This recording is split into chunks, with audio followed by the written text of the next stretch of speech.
Alright, mga kabanan, ginatamdan natin sa mga kabanan ining van ano nga kung sa diin amo ni yang nakabunggo sa sining pulo ka tuig nga batang lalaki diri sa may barangay Raud Sur no, Zaraga, Iloilo, mga pasado alas 2 subong hapon, mga kabanan diri sa may Zaraga, Iloilo. Diri kita subong sa may police station no sa Zaraga, Iloilo. Kag sa hindi madugay mga kabanan, may interview man naton si Police Captain Dandy Dalto, ang Chief of Police ang Zaraga PNP mga kabanan angot sa sining insidente. But sa initial na itong informasyon ano, sa nakuha naton mandiri sa may Zaraga PNP, ining van na mga kabanan no, halin ini sa may airport ano, halin ini sa airport, nagsugat ang driver no, nagsugat ini sa iyang asawa no, kay ang iyang asawa halin sa may Metro Manila no, kag ginsugat niyang iyang asawa dito. So ining driver no, amo ning kilala kay Rindon Cabanyero no, 31 anyos, taga barangay Masayo, Tobias Fournier Antique ini makabanan ang driver no. So sa initial nato nga interview no, sa mga interview man naton si Rindon, halin ini siya no, halin sila sa airport no, kay man ang iyang asawa nag-abot halin sa Metro Manila. So ginsugat niya ang iyang asawa upod sa ilang tatlo man ka mga kabataan, kag sa mga pamilya pagid nila daw siyam tanan sila no, sa sakay sining van. Ining van yan kuno ka boss niya, dugin hulam niya lang ni no, halin sa intake para nga isugat sa iyang asawa sa may airport.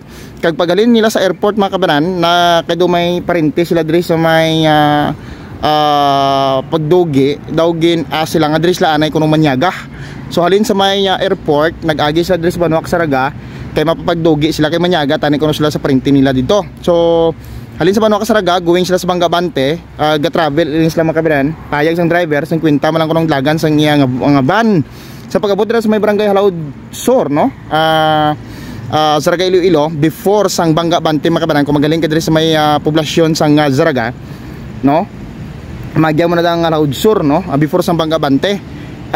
Una may duwa kuno ka bata nga nagtabok no, kag didto nagbahar ining driver nga si Rindon, pero gulpi lang tumabok ining pulo ka tuig nga bata nga lalaki mga kabanan, nga halin sa may piyak nga parte sa karsada sa wala bale, kay matabok ini siya sa may pasimbahan, kay daw ma-attend ini siya kuno sa Flores.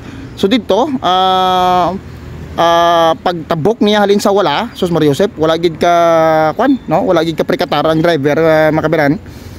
Labot gid no, nalabot gid sang van ining bata nga tumabok mga kabanan. Kaga didto pag bunggo tumabog ang bata no, kalayo sang gintabugan no, may video kita dire. Kaga didto med lang kay wala matapakan sang van ang bata mga kabanan no, kag nakalikaw ang van. Kaga didto no, rason sang insidente makita naton ang gupi no sang van, makita naton dire no, dire sa iyang ulo no, gupi siya, posible dire ang impact sang bata no, kag ang dire sa ibabaw no, ang glass niya no, buka gani man no, may buka ba perti man no, kasi sa lawas ang bata ni no, ang impact mga kabanan.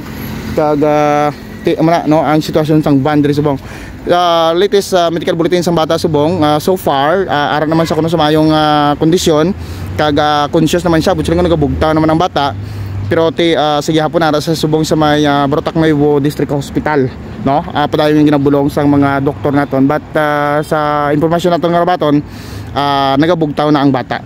Pagkatapos ang insidente no, pagkatapos ang pagkabunggo, nagpanirado gining driver nga si Rindon sa sulod upod sang asawa niya kag mga bata kag mga pamilya nila. Kag dito ginulat ang pulis para nga mag-imbestigar, kag ginkuha sila dito sa area, kag diri gindala sila sa police station no. So patapos makita ang bata dito mga kabanan, gintawgan gilayon sang mga barangay officials dito sa Raud Sur sang responder, kay nag-abot ang aton nga MDRMO rescue no. Kag una nga nag-abot ang pick up sang MDRMO Zaraga, kag gindala ang bata dayon sa hospital. Kag dito ang nanay no, sang kay do ulihi pa kabalong nanay nga nabungguan bata niya, way niya mabtan ang bata no, kay nadala na sa hospital. Kay dito maapas sa hospital, may backup pagid nga isa pagid ambulansya ang Zaraga, nagsakay siya sa ambulansya, no, ining nanay kag nag-apa sila sa may hospital sa may Barotac Nuevo kag Sus Maria Josep. Ang lain pagin mga kabanan, pag abot nila sa may pagdugi dumagas sa may Iliko bala, before sang Iliko, no, may ginasundan sila nga pick up nga puti no, nga daw gray mga kabanan. Kag didto daw nalang-alang man ang pick up, nalang-alang man ning driver sang ambulansya sang Saraga, ate nagsagidanay sila, no, nabungguan sang ambulansya ang nagapaliko nga pick up, no, mga kabanan, sa may kilid ayon sang ulo sang pick up, no, kay gasunod ang ambulansya sa pick up mo, no. Ti didto kay do na magsig sila na alang-alang, ate nabungguan gid, no, sang ambulansya ining pick up mga kabanan dira sa may barangay Pagdugi Dumangas Iloilo. Rason nga ate wasak man tong bumper, no, sang pick up nga salakyan kag ang sa passenger set, no, sa right side kung nag-drive ka sa salakyan ang kilid sa ambulansya sa Saraga gupi man tumakabinan, pero ang driver luwas man kag ang nanay naging kupan gilayon sang empleyado sang MDRI mo sa sulod, rason nga wala man sila magkalaano, no, luwas man tong nanay mga kabiran kay wala man sila gid nagkalapilasan dito sa sulod sa ambulansya kay gamot subong ato sila subong sa may Barotac Nuevo District Hospital. Standby kay maga-interview kita, no, kay Police Captain Dandy Alto, ang Chief of Police sang Saraga Municipal Police Station ang usa sining incident. Kay standby man kay sa Manugay, interview man naton ang driver sang ining van, no, kun ano bala natabo ining si driver nga si Rindon Cabanyero. Si Police Captain Dandy Alto, ang Chief of Police sang Saraga PNP. Sir, may hapon. Yes, amigong Will, no, mayong hapon man sa tanan tanga listeners ang imo programa nga Saraga News. Yes, sir, investigation nyo sa sining nabungguan nga bata nga pulo ka tuig diri sa may Laod Sur, Saraga, Iloilo. So initially aton nga investigation regarding to kagina sa bata, no, guntad nga traffic accident mga alas 2:20 sang hapon dito sa barangay Laod Sur, Saraga, Iloilo. So ang aton biktima taguon lang sa ngalan nga alas Jo, isa ka pulo ka tuig edad, kag ini isa ka estudyante kag resident sa barangay Laod Sur sa Iloilo. So ang aton nga driver amo nga nakabunggo amo si Rendon Galanto Cabanyero, 31 years old, lalaki kag resident sa barangay Masayo, Tobias, Prunier, Antique. Yes sir, paano sir nabungguan ang bata? Ang bata na bungguan ini suno sa aton investigation nga nagtabok ini gulpi sa opposite nga dalan. Ang aton nga ang driver nga nakabunggo halin ini sa Banwa pakadto sa Bangga Bante. Sakupan man sa Saraga. So makita naton ka sa CCTV nga ang bata halin saya sa opposite lane. So bali tatlo gid ka lane ang gindalagan niya kag nalabot siya sa nagadalagan nga van nga. Bali do nagtabok ang bata. Nagtabok gulpi. Oo. So halin diri sa Banwa ka Saraga ang van pakadto sa northern part na Bangga Bante abi do na. Yes. Oo, din kuno halin ang van kag din sa pakadto. Ang van halin ini sa lain nga probinsya, no, maging sugat sa airport. And then makadto ini sila tani sa barangay Pagdugi, sa kupan sang Dumangas. Sang Dumangas kay Manyaga sila. So unfortunately amon netabo, no, na may nabungguan sa nga bata dito sa area kagina sang Laod Sur. Okay, kamusta ang bata sir? Subong nga bata bisa aton ng investigator nga nagbisita to stable naman ang kondisyon sa bata, although nga nagsustain sa mga injury sa iya kamot, tiil kag sa wala nga portion sang guyaya pasaka sa iyang ulo. Conscious? Yes, conscious na, stable na. Bugtang ang bata. Yes. Okay, anyway, status subong sang sining driver sang van. Ang status subong sang driver sang van, ang iya nga van ari ko makita tara subong sa aton nga kustudiya kag subong detained ang aton nga driver, no, sang van. Pinahulat naton ang desisyon sang pamilya sang bata kung bala magapasaka sila sang kaso or hindi. Pila ka bilog sakay sang van? Kamusta ang driver by the way sir? More or less ang driver kag ang sakay niya though okay man sila tanan, no, hindi guro magnubo sa more or less mga pulo ka bilog iya pasayro. Subong stable mo, wala man niya sang may na damage sa ilay. Okay.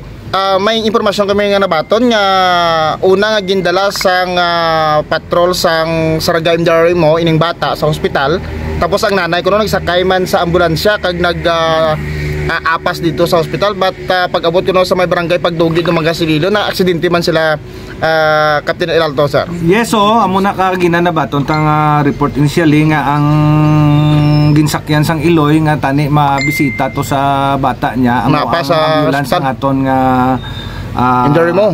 Oo. So na aksidente man to, no, naka-involve man sang isa ka pick up.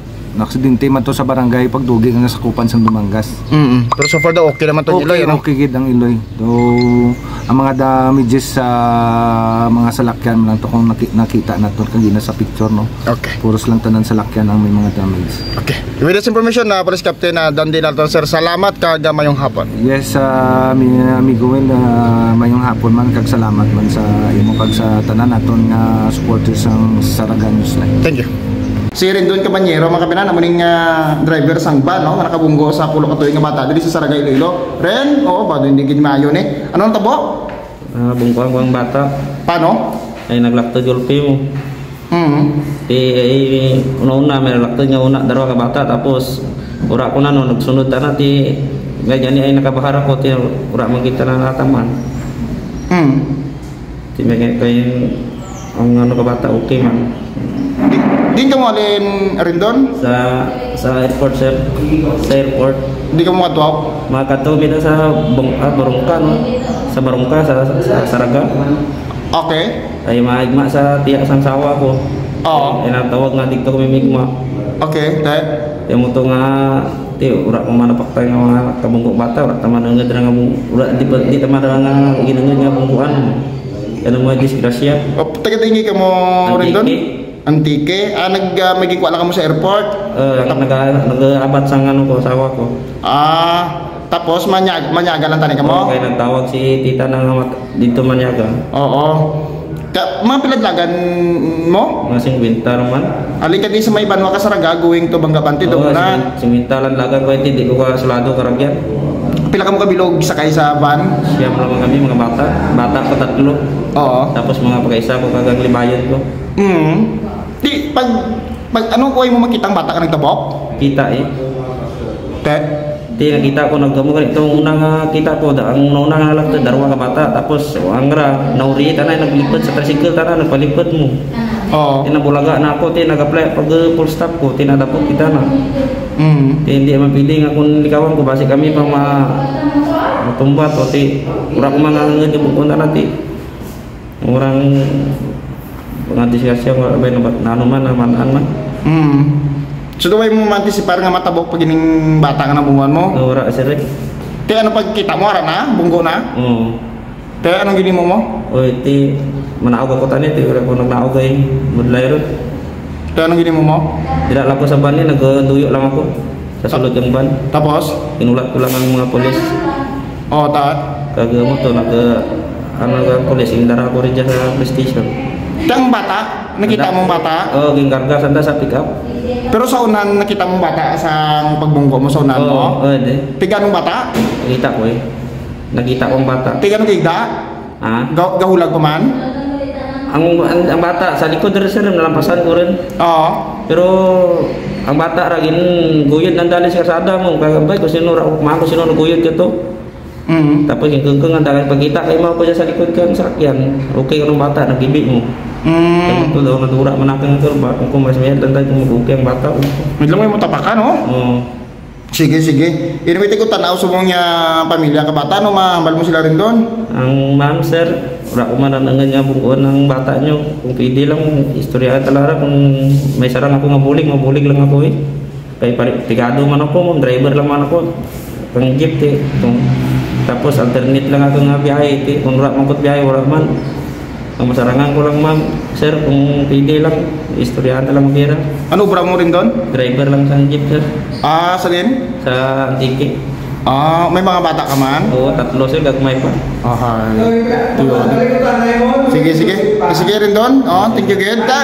Balikin ko ka lang ka pulis nga madalong di sa police station. Bali dito sa area gingkuha ka sa pulis, dalunde. Ginulat mo na ang pulis. Oh, ginulat ko kita pulis sir, kita po nagalin. Daging ko nanda ko malagyo ni ora ko na po ngadi. Ko hindi ako maglagyo. Siyempre ah. Oh, badlay ta na lagyoan ko ra ko. Matong ko lang ang pulis diyan, di ko magalin. Sige, ti agree ka lang sa prisuhan. Sir. Sige rin doon, tigigit.